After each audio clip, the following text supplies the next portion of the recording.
the Red Sea is a place of enchanting beauty.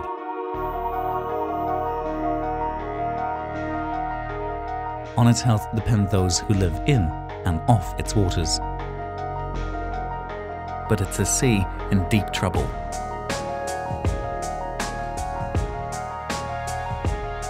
Environmental destruction is no longer a threat, but a reality. Our actions at sea and on land endanger the very survival of this place. The Red Sea needs people who care.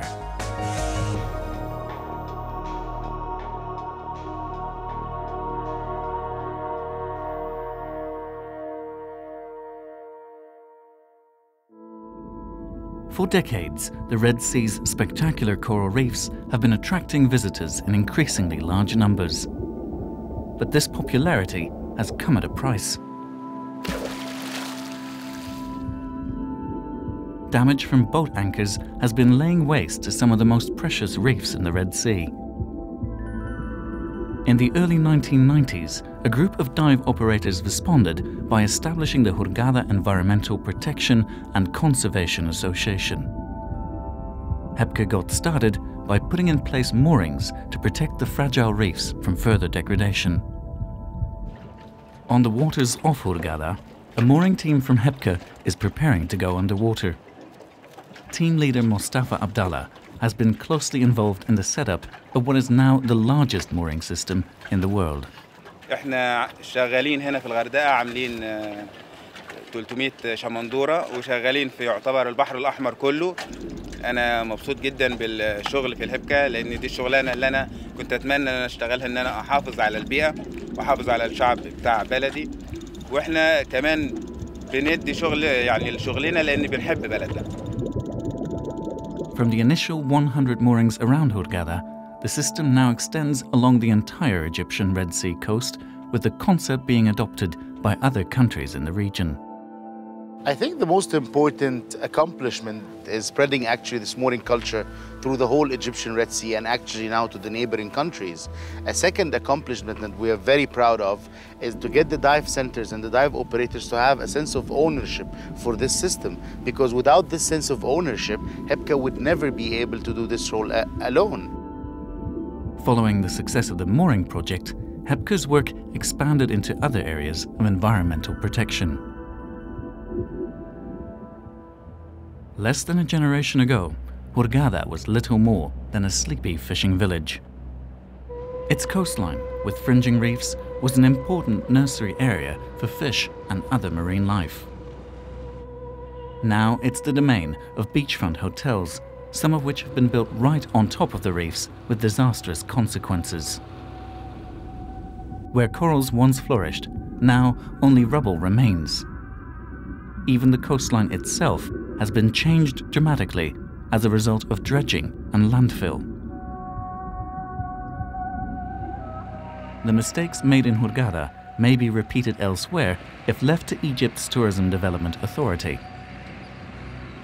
Blinded by the tourist dollar, it's marked the entire Red Sea coast for development in what it calls its master plan for the south. Here, pristine stretches of coastline still exist, but even areas within national parks are no longer safe. We're standing here in Ras Hunkurab, inside Wadi Gimal National Park, one of the most pristine areas we have, the last line of defense as we call it.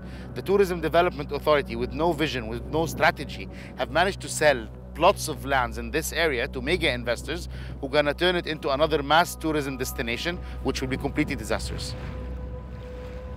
At Shagra Bay, just north of Marsa Alam, Hossam Helmi has been a close witness to the development of the south.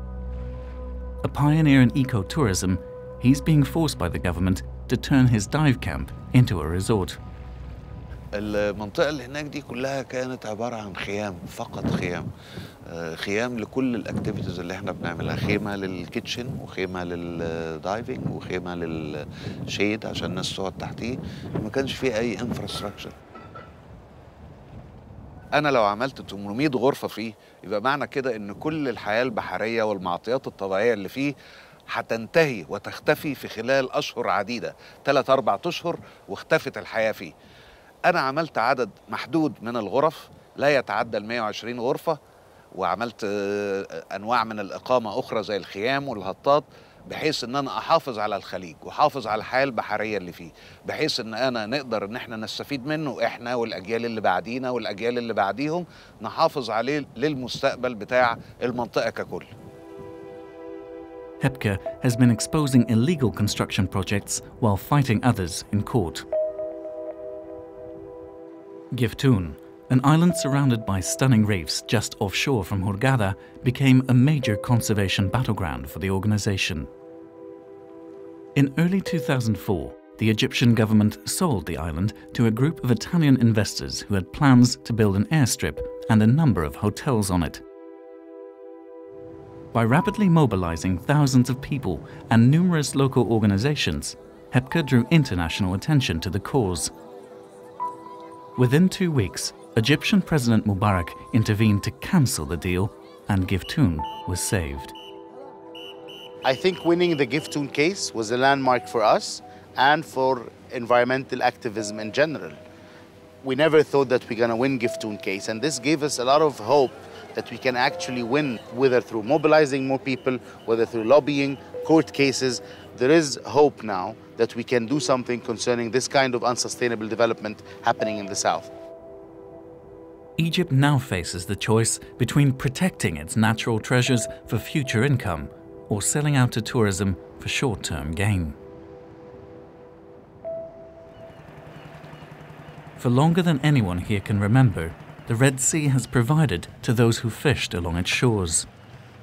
But now illegal catches and destructive fishing methods are driving the stocks towards depletion. For Solomon Uda, who has seen so much change in 70 years of fishing, it's almost more than he can bear. ما فيش سمك. السمك راح. ايه اللي ريح السمك ده؟ الناس اللي جونا من الغراب دول معاهم الشباك اللي بتزيل السمك من البحر دي. احنا عاوزين نشوف نصرف في الحاجات دي. نشوف إن حاجه كده عاوزين احنا بتصعب علينا السمك الملون لما نشوفه في البحر ميت. الواحد كان شايف طفل في البحر ميت. والله العظيم انا لما اشوف سمكه ميته في البحر ملونه كانها ابني ميته في البحر. ليه كده؟ ليه؟ وتكلمنا كتير ما حدش سأل فينا. Fishing with nets or poison may be illegal, but is very common in the absence of real enforcement. HEPCA patrol boats, often acting on the information from their members and collaborating with the Coast Guard, catch some, but not all of the violators. This man, caught fishing with poison inside Giftoon National Park, was fined a considerable sum and banned from fishing for 3 months. In June 2009, the signing of the so-called Hurghada Declaration seemed to provide a glimmer of hope. The decree established the Red Sea as a no-take zone, banning all netting and trawling activities. We were extremely proud that we managed to get 3 ministers and 3 governors to sign this declaration, but the amount of frustrations that came later on because there was no enforcement whatsoever to such declaration was unbelievable.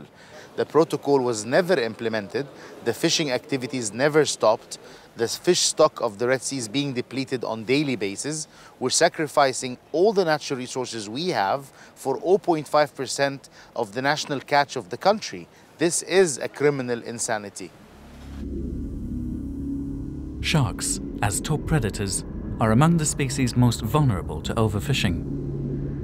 Hunted for their valuable fins, they remain a target for illegal fishing throughout the Red Sea.